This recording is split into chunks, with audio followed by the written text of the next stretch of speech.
Welcome back everyone to Gacha Interact. Today we're going to be looking at the first half of the 2.4 Star Rail banners today. First character we're going to be taking a look at is Yunli, and the second character we're looking at is Huohuo. Let's go through both of these banners and see whether or not these characters are a good pulling option for you. And if you do enjoy the video, go ahead and leave a like and subscribe and check out the rest of our channel for other videos you may be interested in. We do also have a Discord you can join with a link in the description if you are interested in that. Now, on to the video. The first character we normally would talk about would be Yunli, but since we made a previous pre-release analysis talking about her and her kit, you guys can go ahead and watch that as well. Go ahead and look in our videos for that video if you want to see a little bit more on how she works. But let's go ahead and talk about the other character on the other side of the banner, Huohuo. Now, looking at Huohuo, she's going to be a little bit more on the healer side of a character. Obviously, she's going to be more of your sustain character. Being in the abundance field makes a little bit more sense. Looking at her skills though, let's go ahead and talk about them. Her basic attack will deal 50% of Huohuo's max HP to a specific target enemy.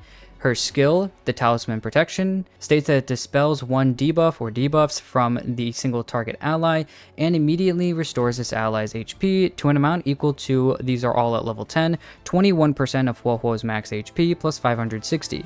At the same time, this restores HP for allies that are adjacent to this target ally by an amount equal to 16.8% of Huohuo's max HP plus 448.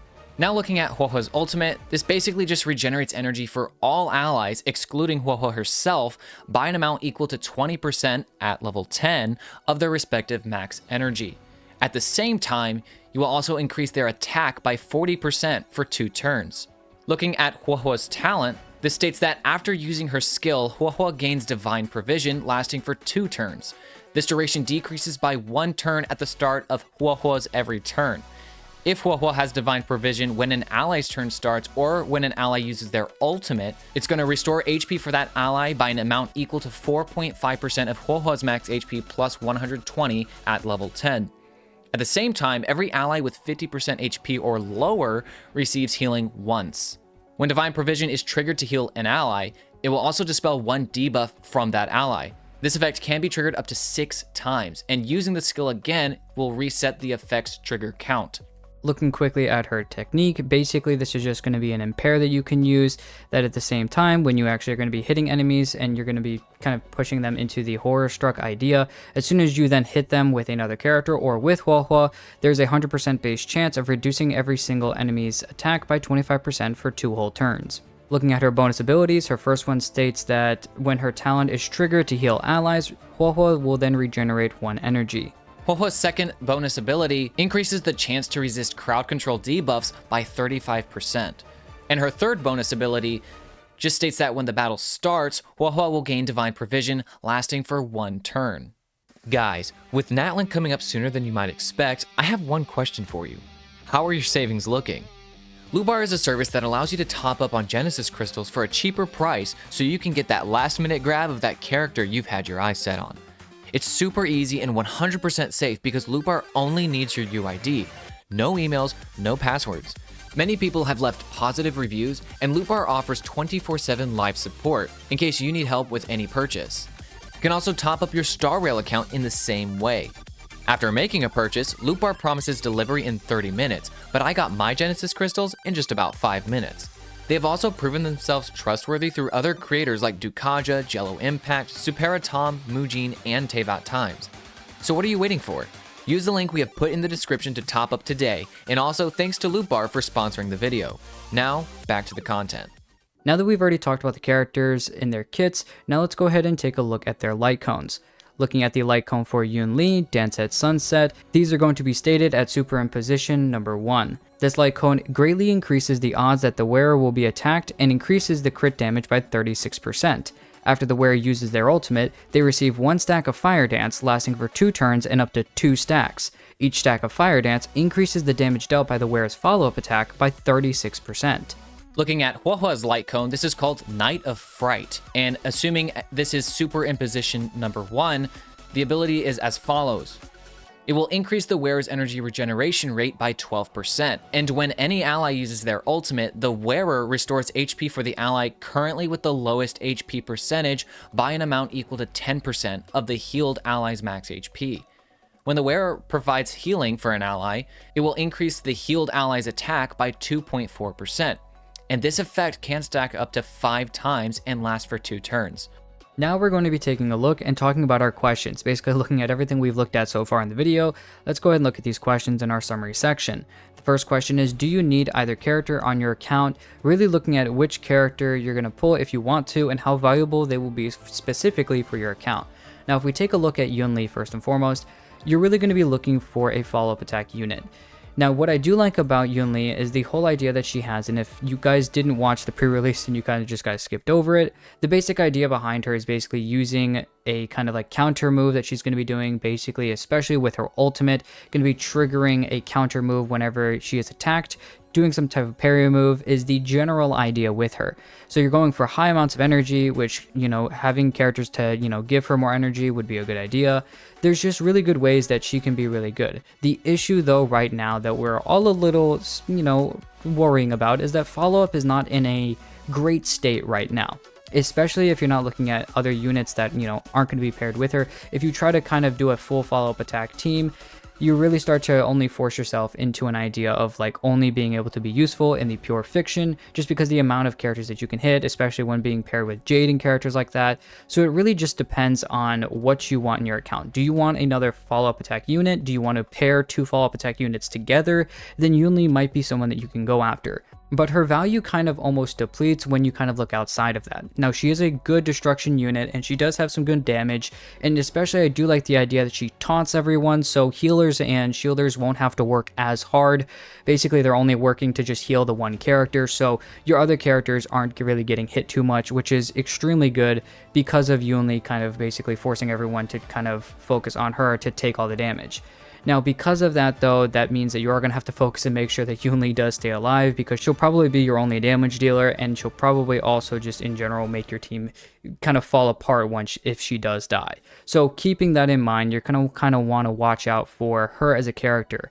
But if we look at Huohuo in terms of another character, of really looking at her value is extremely good. She's probably the best abundance character we have, when you at least look at it in a certain light.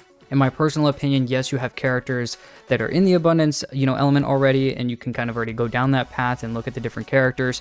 You've already got some really good characters, especially characters like Gallagher, who are really good for the break effect team. You've got really good characters that could be useful outside of other things, but preservation has just been a little bit higher than abundance. But Huohuo still tries, and it still does pretty well at being one of the best abundance characters and can still be somewhat used in the meta, as well as just people using her and liking her playstyle.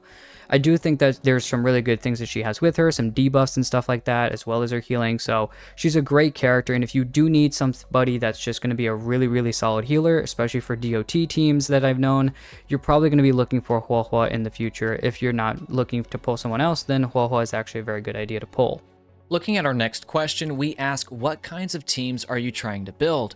And first off, looking at Yunli, just as Vixen went over, we know she kind of her entire kit focuses on this really massive follow-up attack. And, you can buff that through her ultimate, and it really comes from her talent. Once again, if you haven't seen that, be sure to check out our pre-release on that, where we really deep dive into her kit.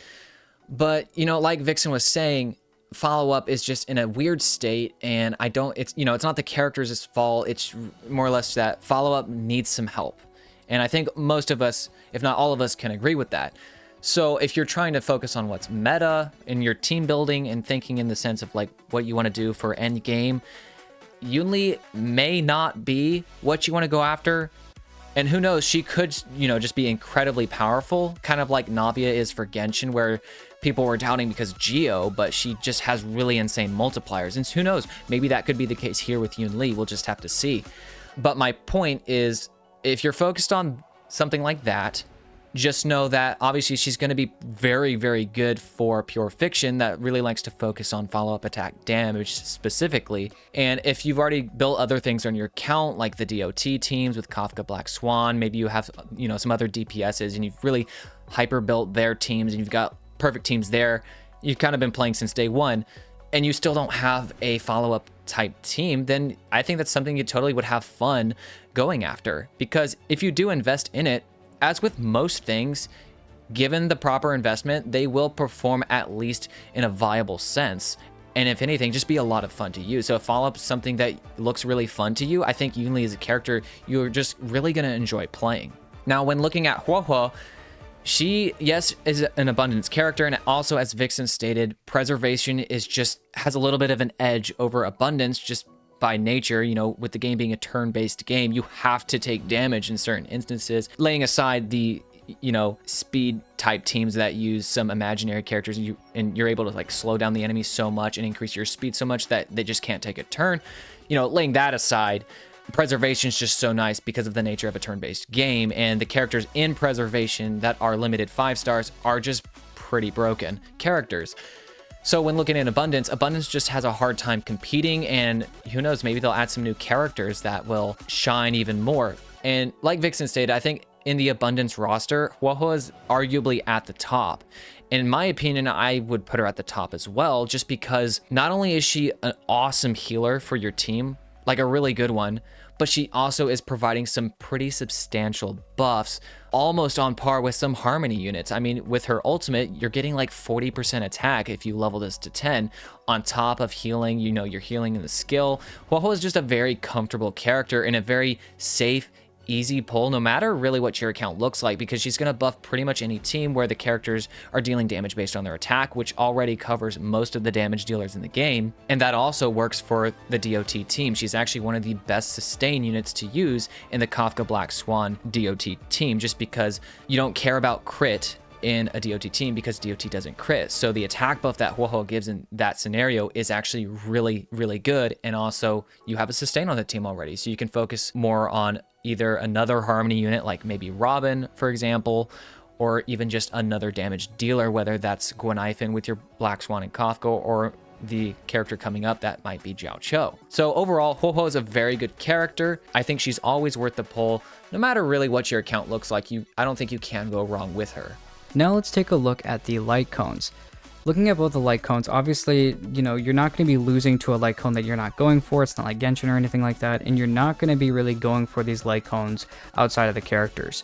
So looking at the light cones for the specific characters, Dance at Sunset, Yunli's specific light cone, in my personal opinion, I always say that if you're going to go for a light cone for a character, always start with your DPS characters first. Usually the supportive light cones or weapons in games are a little bit more lenient and can be a little bit easier to kind of use 4 stars instead of 5 stars. So I would tend to usually run with specific 5-star DPS type unit characters before I start to run some supportive units for their 5-star light cones. So here specifically, I do think that Dance at Sunset for Yunli is going to be extremely good. I think that overall, if you're looking for just a really good light cone, obviously it's her personal light cone, so it's obviously going to be extremely good for her. I do think it's going to make life a little bit easier for everybody who's just kind of using it. So if you're going for it in and of itself, I think it's a great light cone. You can use it. The issue with how I think looking at it is that there's almost too much of a problem because there's no other light cone that's going to specifically help everything that she does. You know, you can look at different light cones and you can get some attacks, some crit increases, you can get some pretty good buffs from some 4-star light cones that are going to be pretty useful for you. But none of them are going to be used to the nth extent and extremely well when you're looking at these characters, because destruction is kind of focused on, you know, losing HP as well as helping with that. But Yunli's not really focusing too much on that. You know, she's not losing a lot of HP or whatnot, so it does kind of depend on what you're doing. I do think that in general, kind of using another light cone, especially in the destruction category, obviously for Yunli, is just a little difficult to go after. So I would heavily suggest going after her light cone if you do go for her as well. There's not too many light cones that she can really use and kind of do well, because once again, as we've already talked about, follow-up is not really in the best state right now. So I would just state, if you are going to be getting her, at least just make her the best that she can possibly be and get her light cone as well. Looking at the other side, looking at Knight of Fright though, I do think this is a great light cone, obviously extremely good. Energy regeneration rate is going to be great because, you know, by helping yourself get your energy back, you're actually helping your teammates get energy back. So by getting Huohuo's, you know, ultimate back, then you're going to be able to use your ultimate again to then regenerate energy for all your allies. So by helping your own energy regeneration rate, you can then help all your other party members. So I do think that this light cone is extremely good. Never mind, you know, healing, and obviously it's going to be extremely good for that. I do think that overall, though, you're helping a little bit with attack, so it's a nice buff. I do think that there are plenty of other Lightcones that you could use just because of how, once again, those supportive weapons, Lightcones, whatever, are a little bit nicer to people, because all she really is just a huge healer. Whereas Yunli's got the damaged characters usually have a very specific way they go about things, and Lightcones usually don't mix well when you try to swap them between characters. The difference is usually like abundance, supportive type units usually do better when, or they do it's a little bit easier to move around Lightcones on certain characters when they're supportive or, sustain type units, especially I think sustain type units. There's a lot of good 4-stars that could be used to help Huohuo, so I think this is a good Lightcone, and if you want to get it for Huohuo because you want to make, your DOT team, or you just want to make sure that no matter what team that Huohuo is on, no one's ever going to die, then yes, this is a good Lightcone, but I don't think it's necessary for the character or for any of your teams. Now looking at our last section of the video, this is where we're going to talk about some of the Eidolons on these two characters and really determine, are these worth it for the character in general, and maybe are they worth it for you specifically? So first off, let's look at Yunli's first two Eidolons and go over those real quickly. Her first Eidolon will increase the damage dealt by the Intuit Slash and Intuit Cull ability by 20%. It will also increase the number of additional damage instances for the Intuit Cull specifically by 3. So it will go from 6 total hits to 9 total hits. Yunli's second Eidolon states that when dealing damage through the counter, it's going to ignore 20% of the target's defense. So actually, Vixen, I want to get your opinion first. What is your initial thought on these two Eidolons, and are they even worth it for Yunli? They are extremely good, Eidolons. I think they're very useful and they could be very helpful. In my personal opinion, though, like you said, the Eidolons aren't really that necessary. But if you are going to have to kind of choose between the two, I think her first Eidolon is better just because the extra instances that you'll get for the extra damage instances in her Intuit Cull, that, the maximum would be 6, you're increasing that by 3, getting that to 9, doing more damage, and then another 20% damage increase to both types of counters that you can do, the Slash and the Cull, by 20%. So it's just a huge damage buff that I think you can't really pass up. So if you are going to be forcing yourself to go after some Eidolons, I think that E1 is okay to stop. I don't feel like the E2 is necessary, and that's just because the E2 states that just any counter that you do ignores 20% of the target's defense. As much of a buff and nice buff that is, I just don't feel like it's enough to really go possibly 180 pulls into a character again to just lose that to get the character. So I really don't feel like it's worth it, but if you are going to go for that, that's kind of what I would say. Yeah, and I would totally agree with you. It's like you said, it may not be worth it. You already have the E1, so your Yunli's going to deal a lot of good damage, and I'm going to assume if you have the E1, maybe you will also got the Lightcone, because I think that would be a fair argument to bring up. If you have E0 or even the E1, instead of going E2, it would probably be more worth your resources to just go ahead and pick up the weapon before even thinking about going to E2 in that scenario. So I would totally agree with that. Now let's look at Huohuo. So Huohuo's first Eidolon states that the duration of Divine Provision produced by the talent is extended by 1 turn. So real quick, if we look at the talent, we know that it lasts for 2 turns, so now it's going to last 3 turns. Also, from the first Eidolon, we see that when Huohuo possesses this Divine Provision, all ally speed will be increased by 12%. Looking quickly at her second Eidolon, this says that if Huohuo possesses Divine Provision, when an ally is struck by a killing blow, the ally will not be knocked down and their HP will immediately be restored by an amount equal to 50% of their max HP. This reduces the duration of Divine Provision by 1 turn, though. Do note that this effect can be triggered twice per battle. So you can essentially now get 2 free revives if you have E2 Huohuo, which I think is pretty amazing. The only other character that has a free revive is Bailu, and I think that's one of the only reasons, maybe not one of the only reasons, but it is a definite reason that gives Bailu a lot of intrinsic value despite being a standard character. She's a great unit, to be completely honest. Her heals are pretty good. The only issue with her is that it's kind of random. So Huohuo is going to be a definite upgrade to your Bailu, and I would always be using Huohuo over Bailu because she also increases your attack with her ultimate.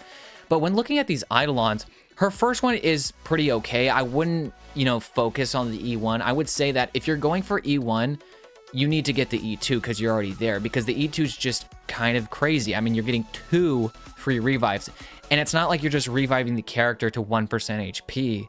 It heals them, it revives them, and then also heals them up to 50%, so they at least can kind of maybe take a hit or 2 possibly before even getting the chance to get a full heal. So this is a very good Eidolon. I think you should, you know, if you're pulling Huohuo, you're good. You can sit at E0, but if you want to get Eidolons, don't just sit at the E1. I would go all into the E2 because it's so valuable. We hope that this video could help you decide on whether these characters or Lightcones coming on the next banner are for you. As always, if you have any suggestions that may help other players, go ahead and let us know down in the comments. Make sure to like, subscribe, and check out our Discord as well. Thank you again for watching the video, and we'll see you guys in the next one.